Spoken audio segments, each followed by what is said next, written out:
Epikoda esitleb aprillikuu Eesti Puuetega Inimeste Kojas. ÜRO Puuetega Inimeste Komitee arvamus Eesti olukorrast. Taustal võib kuulda linnusjutsu ja ongi aeg aprillikuuse Eesti Puuetega Inimeste Koja taskuhäälingu käes. Mina olen Jakob Rosin ja tervitan teid siitpoolt. Eelmisel kuul rääkisime me sellest, kuidas Eesti Puuetega Inimeste Koda käis kaitsmas ÜRO Puuetega Inimeste konventsiooni variraportit. Seda küll virtuaalselt, aga kaitsmas käidi sellegi poolest. Pärast seda esitas ÜRO Puuetega Inimeste Komitee Eestile hulga ettekirjutusi. Nüüd saamegi teada, mis nende sisu oli. Nüüd on telefonil Meelis Joost, Eesti Puuetega Inimeste Koja peaspetsialist, kes kogu selle ÜRO variraporti teemaga on olnud algusest peale seotud. Tere Meelis! Tere Jakob! Milliseks ise hindad seda Eesti esinemist pärast seda, kui Eesti Puuetega Inimeste Koda oli oma ettekanded siin märtsi alguses teinud? Jaa, selles mõttes on Eesti Puuetega Inimeste Koda tõesti teinud kõva töö ära, et me esitasime põhjaliku aruande ja lisaks päris alguses esitatud sellele mahukale aruandele me andsime järjest protsessi käigus infot juurde. Ja kohtusime ka Eesti aruande raportööriga ja nemad aitasid siis meil selles nagu selgusele jõuda ning Euroopa Puuetega Inimeste katusorganisatsioon EDF ja ülemaailmne Puuetega Inimeste organisatsioonide allianss AIDA aitasid ka seda kõik asja teha. Ja kui nüüd sa küsid seda, et milline see esinemine pärast meie panust oli, siis seda Eesti riigi esinemist mõjutas meie panus nii, et riik oskas nüüd, ta pidi vastama küsimustele, mida Epikoda komiteele edastas, kuna võib-olla ilma selleta ei oleks ju komitee osanud kõiki neid spetsiifilisi küsimusi küsida. Et üks teema näiteks, mis tuli sisse, millele siis Eesti riik pidi vastama, võib-olla ta ei oleks seda teinud, sest talle ei oleks seda küsimus esitatud, oli just see puude raskusastme määramine nii lastele kui ka täiskasvanutele. Just nendele, kellel varem on olnud puue, aga kellele korduv hindamisel seda enam ei antud. Ja Eesti riigi raport seda loomulikult ise ju esile ei toonud, et seal on valupunkt. Ja mõned küsimused, millele Epikoda oli tähelepanu juhtinud, said siis selle tõttu vastuse, mis on siis viinud hiljem meie siseriiklikule otsusele, et neid teemasid on vaja edasi arutada. Ja mida ma ise tunnetan ka veel, et me oleks võib-olla pidanud enne seda Eesti vastamist tutvuma kõikide nende inimestega ja kokku saama kõikide nende inimestega, kes neid vastuseid nagu andsid. Sest et mulle jäi mulje, et tegelikult meil on ainult teatud inimesed teada, kes seda teemat nagu igapäevaselt ajavad, aga nüüd me võiks nad kõik nii-öelda arutelulaua taha võtta. Milliseks komitee ise Eesti olukorda hindas? Üks selline dokument on nüüd valmis saanud päris põhjalik nende kõikide vestluste põhjal, et milline see olukord sealtpoolt vaadates siis tundub? See dokument on 17 lehekülge pikk. Seal on sissejuhatus, siis on positiivsed märkused, murekohad ja järgmiste sammude lühikirjeldus. Ja positiivsena on välja toodud terve rida hiljuti vastu võetud seadusmuudatusi ja näiteks seda ka, et Eestis ikkagi puuetega inimeste organisatsioonide rahastamine on süsteemne, et see on olemas. Ja positiivsena toodi välja ka seda, et puuetega inimeste õiguste konventsiooni sõltumatu järelevalvemehhanism on meil olemas, mis on siis õiguskantsleri juures. Aga murekohti on kõvasti. Ja kõiki neid loomulikult ei saa siin välja tuua, sest komitee nagu esitab terve paketi. Aga ühe märkusena näiteks on öeldud seda, et Eestis tundub, et puuetega inimesed on liiga palju sotsiaalteenuste saajate staatuses, selle asemel, et olla oma elu aktiivsed kujundajad. Et neile siis antaks nagu abi selle oma iseseisva elu teostamiseks.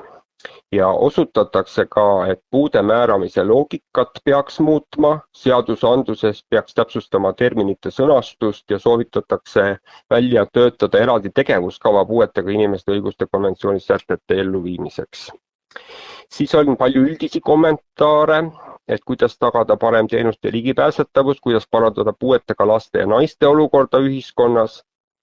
Siis näiteks konkreetselt on küsitud, et miks jäetakse osad lapsed ilma puude raskusastmes, mis omakorda ei võimalda neil tänastes tingimustes saada neid teenuseid, mida nad vajavad. Et see ongi nüüd seesama üks teema, mille meie komiteele viisime. Koda juhtis ka tähelepanu, et teovõime piiramise ehk eestkoste seadmise teemas on Eestil vajakajäämisi, et meil puudub tegelikult selline toetatud otsustamise mehhanism, kus inimest, kes ei oska näiteks juriidilistes küsimustes teha otsuseid või ta ei oska rahaga ümber käia, siis võiks talle nagu määrata osalise eestkoste ainult nende teemade jaoks, aga täna enamasti toimub see eestkoste määramine kõikide tegevuste jaoks. Kuigi konventsioon näeb ette, et riigid peaksid selle toetatud otsustamise mehhanismi tekitama. Ja selles osas meil on nüüd kojal kavas varsti kokku saada Justiitsministeeriumi ja Sotsiaalministeeriumi esindajatega, et vaadata siis, mis sellest tuleb, et on öeldud komiteele, et meil see on tekkimas, aga koda näiteks ei ole veel midagi kuulnud, et kuidas see tekib. Ja näiteks kohtusüsteemi ja kinnipidamisasutuste ligipääsetavusest räägiti, sealhulgas ka teabe kättesaadavus erinevates formaatides. Ja info ligipääsetavus osas üldiselt tehti tähelepanek, et info viipekeeles, kirjutustõlketeenus, emakeelsed subtiitrid, brailkirjas info, lihtsas keeles info, et kõikide nende erinevate formaatide nagu kättesaadavust tuleks oluliselt suurendada. Ja siis üheks oluliseks teemaks oli artikkel 19. See artikkel on siis iseseisev elu ja kogukonda kaasamine.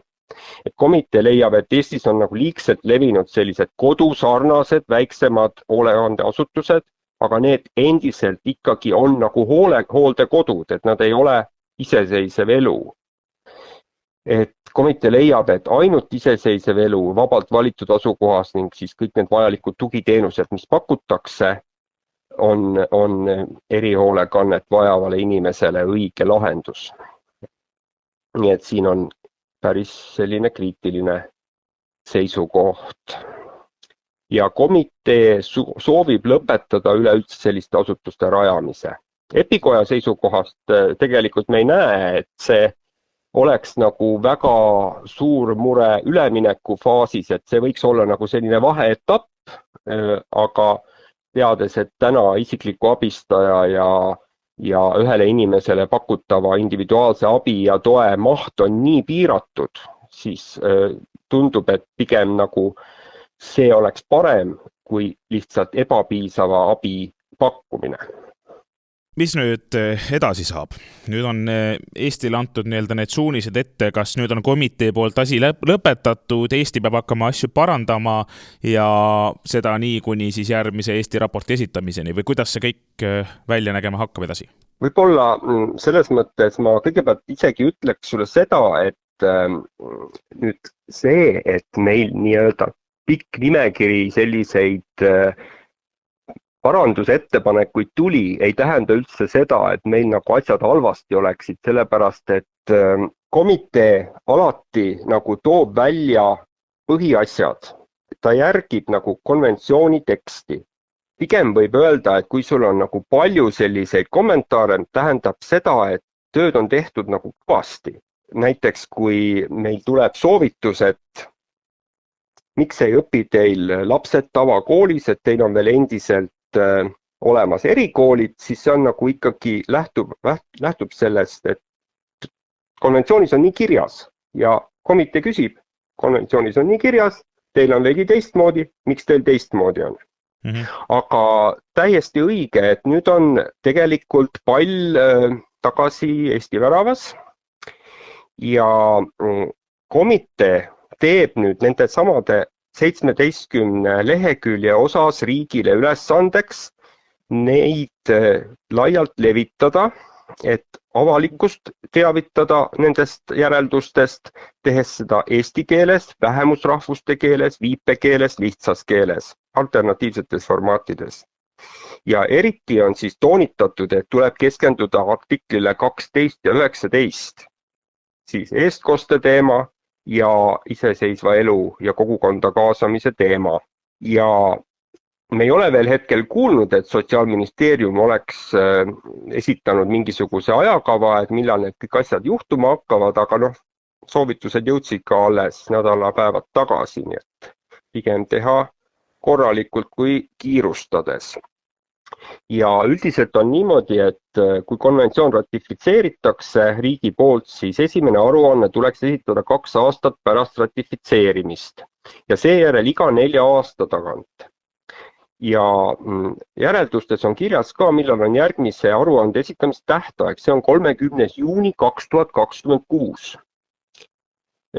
Aga ÜRO pakub riikidele välja nõndanimetatud lihtsustatud protseduuri, mis tähendab, et aasta enne, kui see tähtaeg 30. juuni 2026 kätte jõuab, siis komitee esitab uuesti selle nimekirja, mis Eestilt küsiti ja sellele vastamine Eesti jaoks tähendabki järgmist raportit. Nii et ütleme siis 25. aasta kevadel, suvel tuleks olla jälle silmad lahti ja vaadata, mida nüüd järgmisena tegema peab hakkama. Selge pilt. No loodame siis, et tänu sellistele raportitele, tänu konventsiooni rakendamisele siin Eestis asjad hakkavad ikkagi ka paremaks minema. Ettekirjutused on ju täiesti õigetel teemadel ja loodame siis, et neist on ka palju kasu. Meelis, aitäh sulle! Aitäh! Salvestas, intervjueeris ja monteeris Jakob Rosin.